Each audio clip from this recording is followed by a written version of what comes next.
Phillip, it's great to see you. Well, thank you. I I dressed all up. well, listen, I'm with Phillip Mattingley, longtime entrepreneur here in Nashville.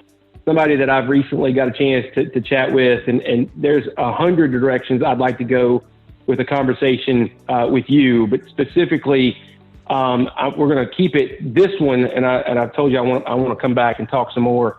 Sure. But this one we're going to talk about, just 2020, right? I think some of the conversations that I'm posting out there today, Phillip, are really around how have different leaders looked at 2020.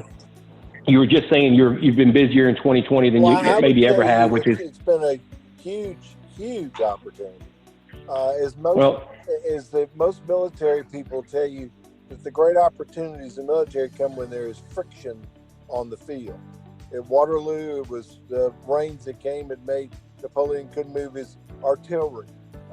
There's all sorts of little nuances, so you can look at it as a detriment or you can look at it as an opportunity, and I prefer the latter, and it has certainly proven to be the case for 2020 for me. well, I catch entrepreneurs wherever I can catch them when I'm catching you in the car. So thank you. Great quote on Veterans Day. I appreciate you throwing that in there too. Bill, tell me a little bit about how you've seen 2020, how you're helping your business, how you've helped your businesses look at 2020, and some of the ways maybe that you've had them help them pivot. I'd say the first thing is being empathetic to the fact that there is a great deal of fear because there's a great deal of unknown. And I am in primarily because of my background and where I'm located. Healthcare is the focus of my company and my clients in all realms, both on the insurance side as well as provider side, as well as technology side.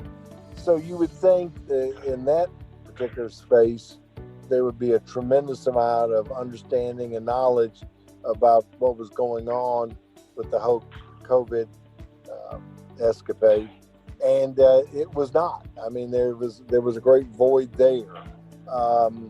There was a lot of people that were rushing in to the vacuum of PPE, and that got some traction.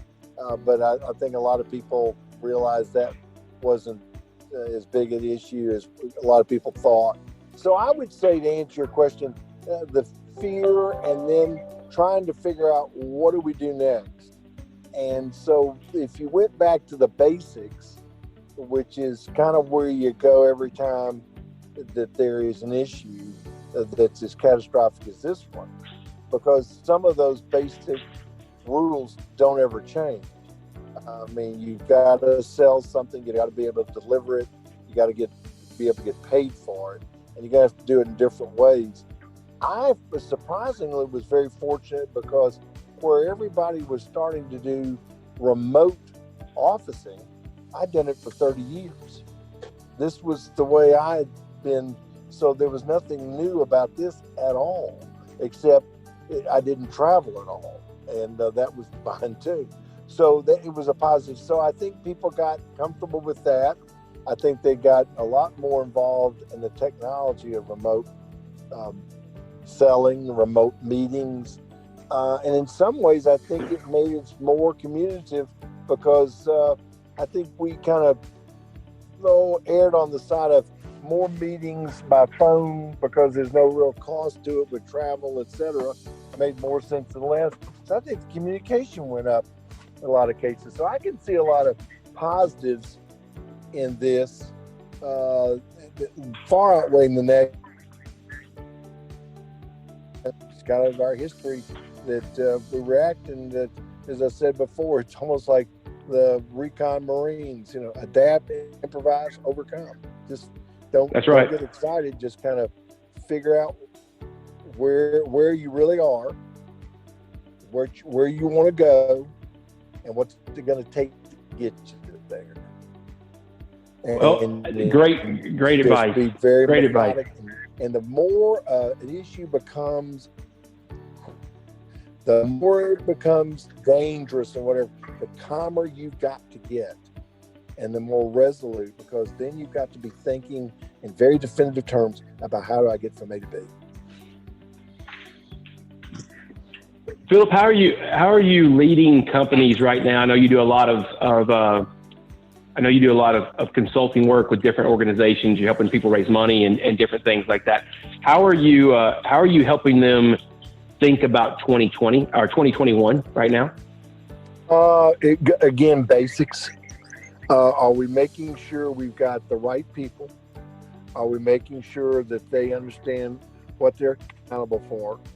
Do we make sure that they feel a great deal of trust within that organization, and that they are communicative, and make sure that if they've got any issue or whatever, that they stand up and don't feel any fear about discussing it. And then that goes back to the plan and working the plan. Now, that plan is going to be very fluid, but because things keep changing, I mean, we could go through, we still don't know with regard to, what does a year of even having the vaccine look like? Could the vaccine come back in another adoption? We don't know that. So we've got to stick to what are we doing now? How can we continue to make that work? How are we solving problems for our customers? It's, again, I don't want to oversimplify because it's not simple, but it's going back really to more basic.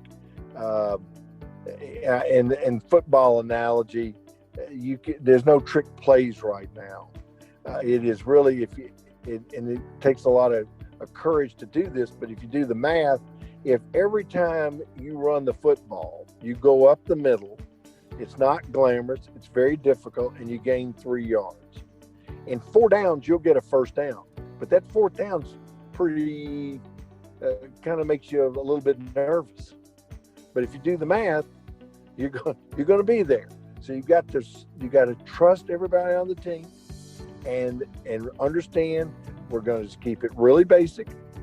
And I think that gives them a sense of purpose, and also, at least of the clients I've dealt with, gives them something to really hang their hat on, and then dream the big dreams on top of that.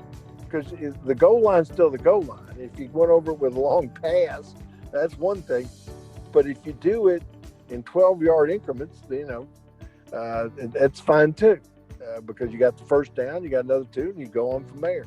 And you're eventually going to get to where you want to go. So what I think the biggest thing right now is taking a deep breath, go back to a good plan, work that plan, and it goes back to the simple things. Dave Ramsey's done a wonderful job telling everybody as far as how they handle their money exactly what their parents said. I would tell you in business, it's no different either. Going back to some just basic rules and making those, and you're going to be fine because you're going to find other opportunities.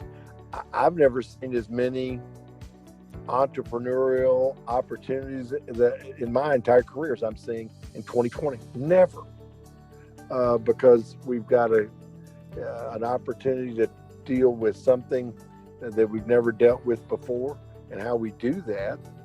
And it not only speaks a lot about us, but also speaks a lot about that future. So 2021, I think, is more, we're not sure, we're optimistic as far as the COVID situation is. But as far as our business, just stay the course. Stay the course. I'm gonna end it on that. Phillip, we're gonna catch up again. Really appreciate your time, and always good to talk to you. Oh, it's a pleasure, and thank you. And again, right. everybody, Thanks, very, very much. Look forward to talking to you soon. Okay. Bye-bye.